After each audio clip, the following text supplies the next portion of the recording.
Viewers and listeners, we are live. This is Big Law, 7 City, Shop Talk Sports. And this is what I can tell you, man. This Duke team, as I said before, they came to play, but I can tell you one thing about these Wahoos. They have dodged some bullets. Duke got very conservative there at the end. You know, Duke has over two and a half or over two times the possession of the football of the University of Virginia football team, and they're only up by 7. Virginia needs to buckle down, and they need to run the ball. I mean, right now, UVA only has 26 yards rushing. That's not going to fly if they're going to win this game.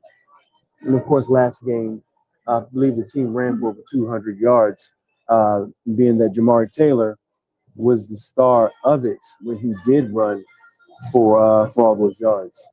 But right now, I need the Wahoos to come in and run the ball. You know, they're going to get the ball back to start the half. And I'm not going to use the word I'm disappointed in what I saw. I just felt like, you know, a lot of what Duke was doing was exactly what they need to do with the University of Virginia's football team, because Virginia, as you know, they can play fast. They can get points up on the board really fast. They can get a lot of plays in. But one thing I will give Duke credit for is, you know, using that time of possession. They had a drive of 9 minutes and 38 minutes.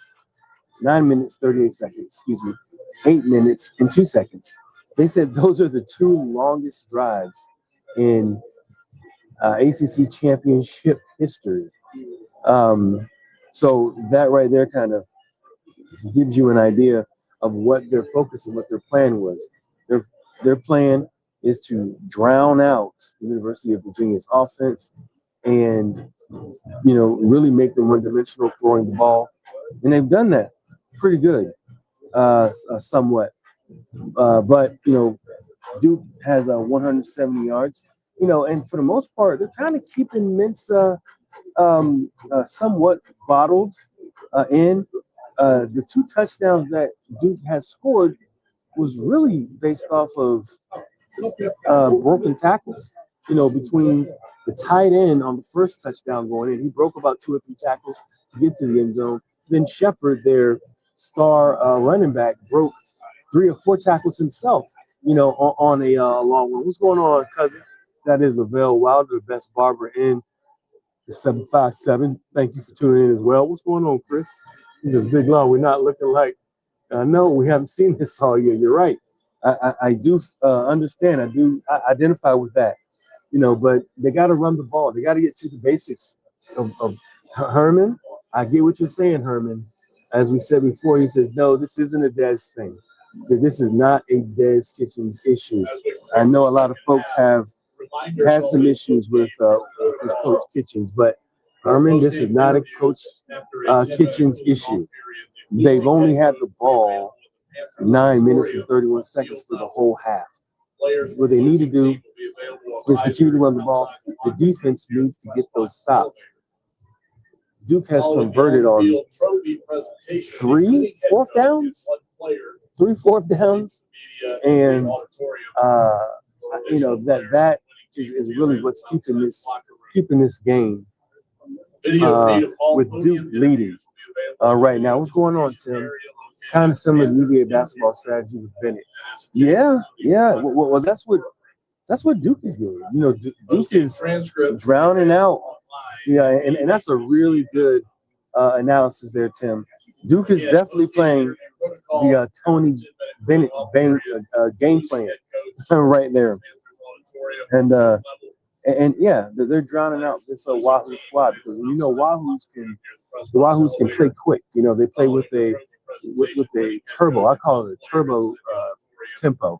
You know, where they're snapping the ball within the first 10 seconds of the play clock. And for me, I feel like that's whenever they play that fast, you know, they have a lot of success. You got to get Jabari Taylor going. What's going on, Skyler? Oh, Ethan, what's going on, man? Adjustments, yeah. I tell you what, we're going to see what this what this coaching staff is going to do here with their adjustments. Um, that is a good statement and analysis there. We're going to see what these adjustments are. I'm looking for Coach Rudd to come out and really tighten the screws a little bit more. And I'm looking for Coach Kitchens and the offensive side of the ball to come out with more, some more, come out with, open it up a little bit more. And also, see if we can get Taylor on the edge a little bit more and get him going. Herman is saying desperate. I'm not gonna, I get what you're saying on some of that, Herman, but this is not, this is the defense. The defense needs to get off the field. I can't. They've only had the ball for 9 minutes, man. The offense hasn't even had the opportunity to really get going. So yeah, this isn't about the offense hardly at all. Tim is saying Morris is trying to be perfect. Right, he's telegraphing his passes. Needs to turn around, roll out.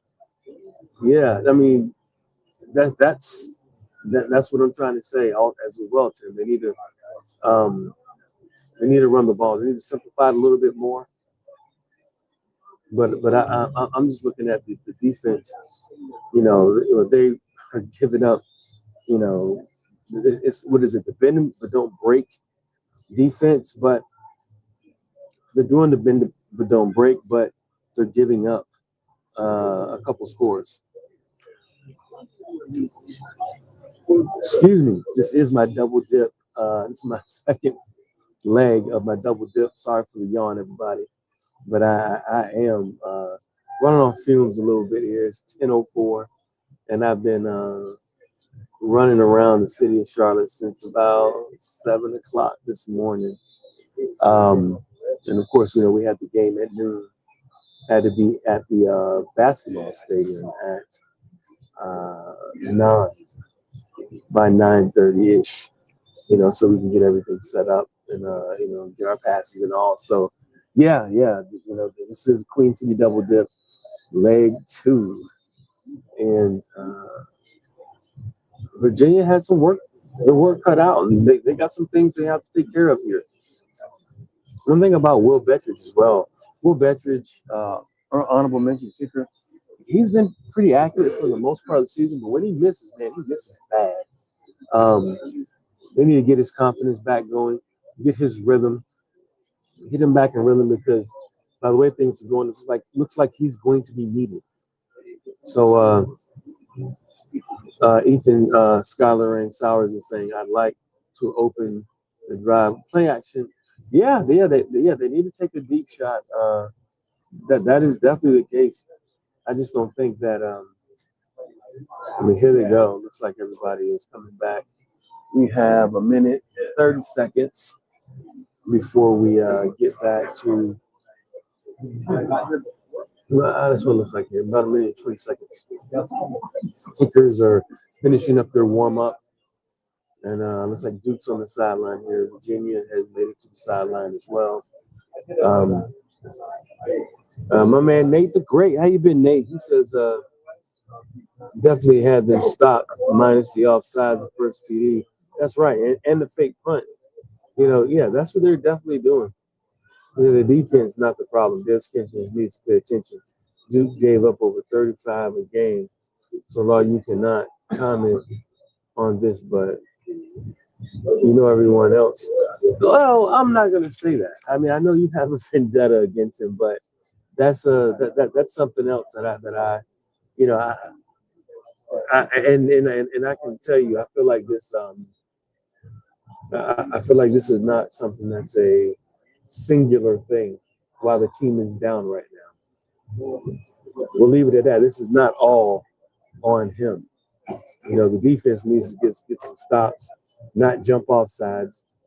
And Duke is on the field. It looks like Virginia. It looks like they're having an extended huddle. But get back to your media outlets right now. Thank you guys for tuning in. I will be back with the post game.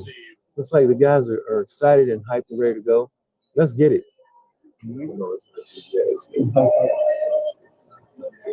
Thank you guys for tuning in, and wahoo! Thanks, Tim. Salas to All right, Herman. Thank you guys for tuning in. I'll see you guys post game.